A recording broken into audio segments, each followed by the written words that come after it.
In the 1980s, Japan was the economic miracle of the world. Its stock market reached dizzying heights. Tokyo real estate became the most expensive on earth. Japanese corporations bought Rockefeller Center and Columbia Pictures. Economists predicted Japan would surpass the United States as the world's largest economy. Then, in 1990, the bubble burst. Stock prices collapsed by 60%. Real estate values plummeted by 80% in some areas. Banks revealed massive losses. And hidden beneath the wreckage was a secret that shocked the nation. The Yakuza, Japan's organized crime syndicates, had infiltrated every level of the economy. The Yakuza weren't just criminals running gambling dens and protection rackets. They had become major players in real estate, construction, finance, and stock manipulation. They had connections to politicians, bankers, and corporate executives at the highest levels. And when the bubble burst, their bad loans and fraudulent schemes helped drag Japan into a recession that lasted 3 decades. This is the story of how organized crime didn't just participate in Japan's economy, but hijacked it. How the line between legitimate business and criminal enterprise became so blurred it disappeared, and why Japan still hasn't fully recovered from the infiltration. The Yakuza are not a single organization, but a collection of crime syndicates with roots going back centuries to gambling gangs and street merchants. By the 20th century, they had evolved into sophisticated criminal enterprises. Unlike the Italian Mafia, which operates in secrecy, the Yakuza traditionally operated semi-openly. Their offices had signs. Members wore distinctive tattoos and clothing. They published magazines. Some had business cards listing their affiliation. This openness came from Japan's complicated relationship with the Yakuza. Historically, they were seen as necessary evils who maintained order in gambling and entertainment districts, mediated disputes that couldn't go to police, and sometimes worked with authorities to control other criminal elements. By the 1980s, the major Yakuza groups included the Yamaguchi-gumi, Japan's largest, with over 20,000 members, the Sumiyoshi-kai, and the Inagawa-kai. Together, these groups employed tens of thousands directly and controlled networks of associated businesses and front companies.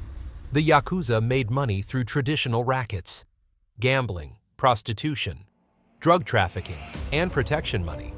But in the 1980s, they moved into more sophisticated operations that integrated them into mainstream economy. They became Sokaya, corporate extortionists who bought small amounts of stock in companies and threatened to disrupt shareholder meetings with embarrassing questions unless paid off. Most major corporations quietly paid. They entered the real estate market, buying properties, manipulating prices, and using intimidation to force sales. This was especially lucrative in Tokyo, where land values were skyrocketing. They infiltrated construction, controlling labor unions and using violence to secure contracts. Major construction projects, both public and private, often involved Yakuza intermediaries. Most significantly, they became involved in finance, running shadow banking operations that made loans conventional banks wouldn't. This is where they would cause the most damage. To understand how the Yakuza hijacked the economy, you need to understand the bubble that created the opportunity. In the 1980s, Japan's economy was booming. Manufacturing exports drove growth. The trade surplus with the United States grew enormous. The yen strengthened. Confidence was unlimited. The 1985 Plaza Accord, where major nations agreed to devalue the dollar, made Japanese assets even more attractive. Investment poured into Japan. The Bank of Japan kept interest rates low to stimulate domestic demand. This created a massive asset bubble. Stock prices tripled between 1985 and 1989. The Nikkei index reached 38,916 at its peak in December 1989. Real estate values exploded even faster. At the peak, the land under the Imperial Palace in Tokyo was theoretically worth more than all of California. Japanese corporations and individuals used rising stock and real estate values as collateral to borrow more money, which they used to buy more stocks and real estate. Banks lent recklessly, assuming values would keep rising forever. Speculation became normalized. Housewives traded stocks. Salarymen discussed real estate investments. Golf club memberships sold for millions of dollars. The entire society was caught up in bubble mania. This environment was perfect for the Yakuza. In bubbles, normal credit standards disappear. People borrow from anyone willing to lend. Speculation drowns out due diligence. And criminals can operate openly because everyone assumes rising prices will cover any problems. The Yakuza had capital from their traditional businesses and were willing to lend to borrowers that banks considered too risky. They also had the infrastructure to collect debts through intimidation and violence when necessary. As the bubble inflated, demand for loans exceeded what legitimate banks could or would provide. This created opportunity for shadow banking, and the Yakuza filled that role enthusiastically. The system worked through layers of intermediaries. A small company would need funds to buy real estate or stocks. Traditional banks might refuse or offer insufficient amounts. The company would be introduced, often by a legitimate broker, to a finance company that could help. This finance company might be nominally legitimate but backed by Yakuza capital. Or it might be directly Yakuza controlled. Either way, the loan would be made at high interest rates and often secured by real estate collateral. The borrowed money would then be used to speculate on real estate or stocks. As long as prices kept rising, everyone profited. The borrower made gains on the investment. The shadow bank collected high interest. Everything seemed fine. But these loans were often fraudulent in multiple ways. Appraisals were inflated to justify larger loans. Multiple loans were taken against the same collateral. Borrowers had no real ability to repay if values fell. The entire structure depended on prices rising forever. Major banks weren't innocent bystanders. Many knowingly funneled money to Yakuza-linked finance companies. Others provided loans using collateral they knew was overvalued. Bank officers received kickbacks for approving questionable loans. The scale was enormous. Estimates suggest Yakuza-linked entities controlled hundreds of billions of dollars in loans by the late 1980s. This wasn't marginal to the economy. It was a significant portion of the entire bubble. One of the Yakuza's most profitable schemes was jiageya, the practice of buying up properties in a target area, then using intimidation to force remaining owners to sell at low prices. Here's how it worked. A developer wanted to assemble a large parcel for a major project. They would hire a jiageya operator, often Yakuza connected, to acquire the land.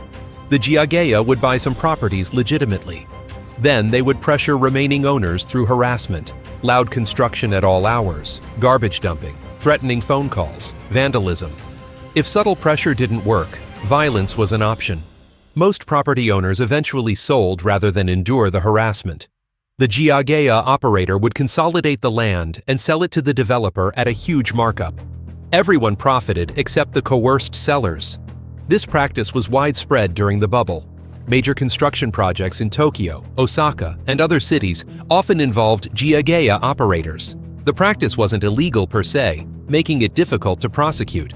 Real estate companies, construction firms, and even government agencies used jiageya services.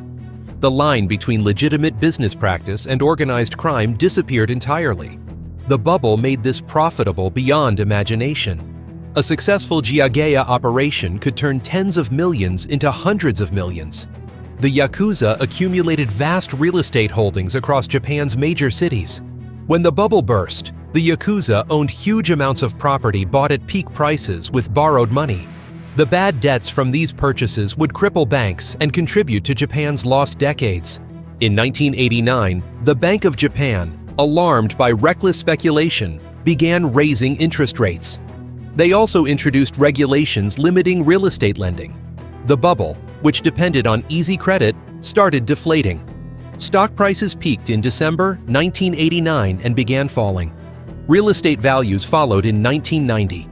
At first, people expected a temporary correction, but the decline accelerated. By 1992, the Nikkei had lost 60% of its peak value. Real estate prices fell 80% in some areas. Golf club memberships that traded for millions became worthless. The entire paper wealth of the bubble evaporated. Banks and companies that had borrowed against inflated asset values suddenly had debt exceeding the value of their collateral. Defaults began. And when investigators looked into the bad loans, they discovered massive Yakuza involvement. Major banks admitted they had hundreds of billions in non-performing loans. A significant portion were to Yakuza-linked borrowers, or to borrowers whose collateral had been fraudulently valued with Yakuza involvement. Jusen, specialized housing loan companies, had lent over $70 billion, much of it gone. When Jusen started failing in the mid-1990s, investigation revealed extensive Yakuza connections. Some Jusen executives had knowingly made loans to Yakuza entities. The scandal expanded. Major banks admitted making questionable loans. Politicians who had received Yakuza donations resigned. The extent of criminal infiltration into the financial system shocked Japan. But the government's response was weak. Banks weren't forced to immediately recognize losses. Zombie companies, kept alive by rollovers of bad debts, persisted for years.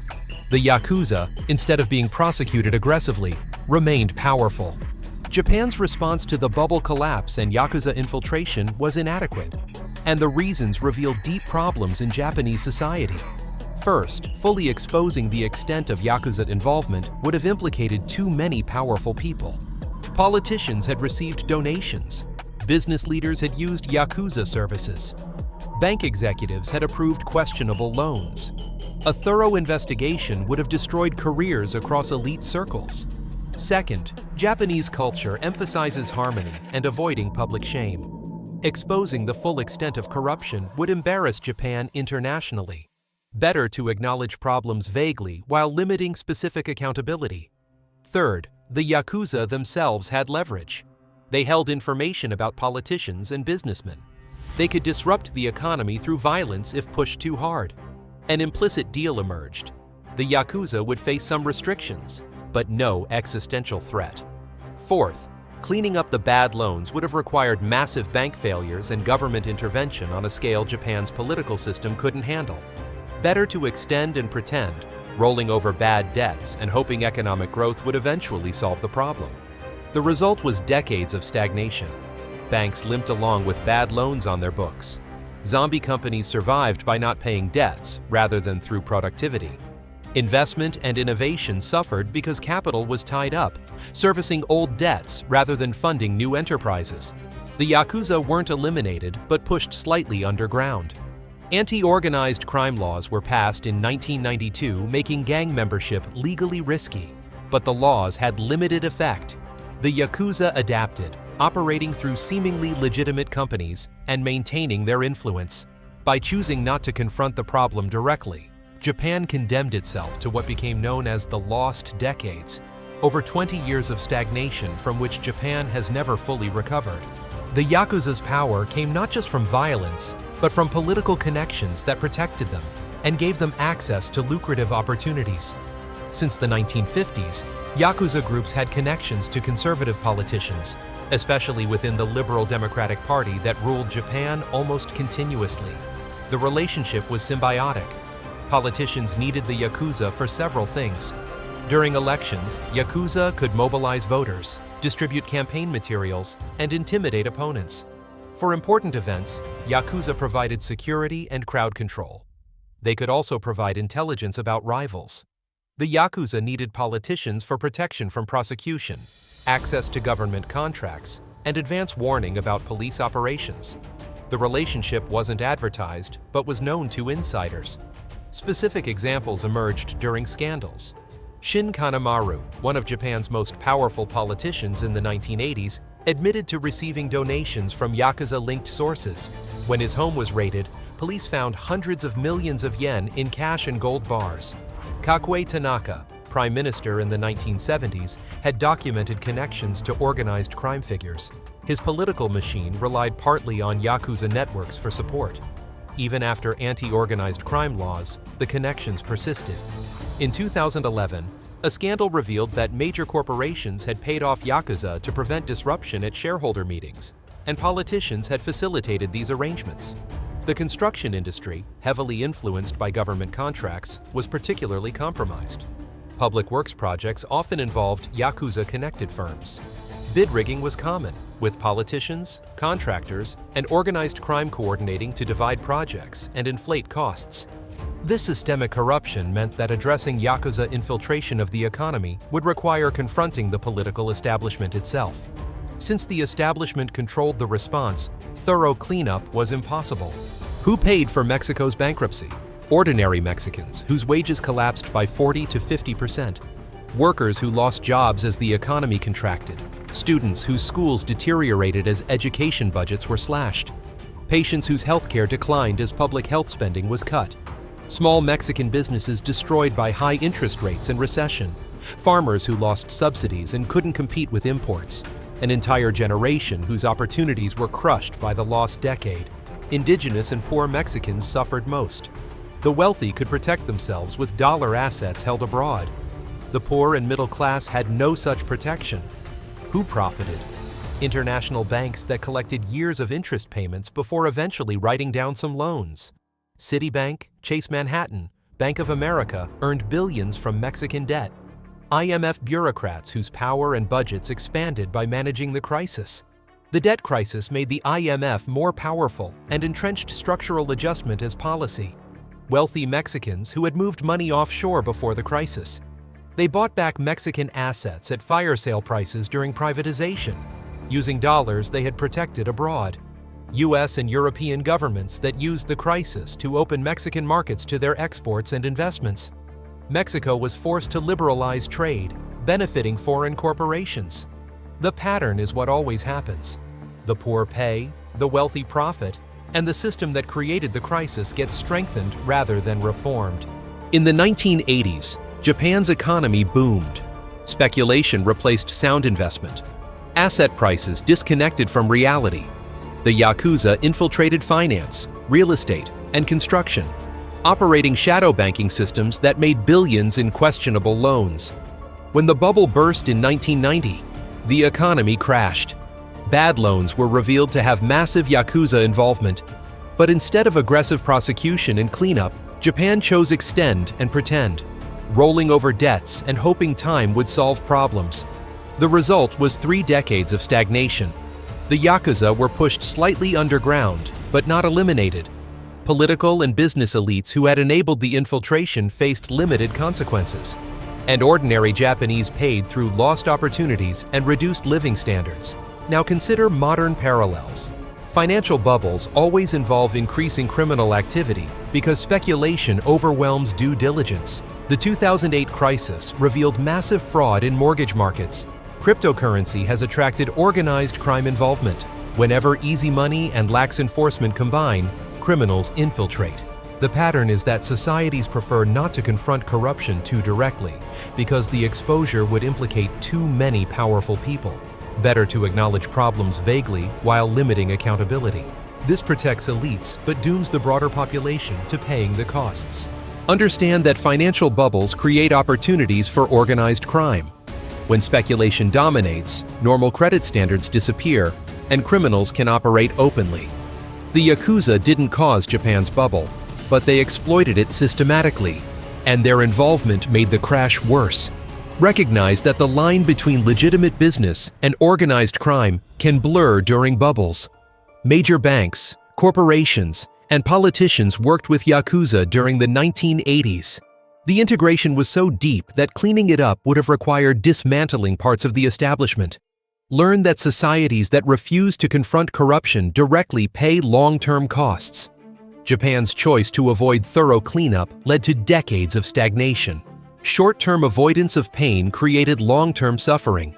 Realize that stagnation serves some interests even while harming the majority.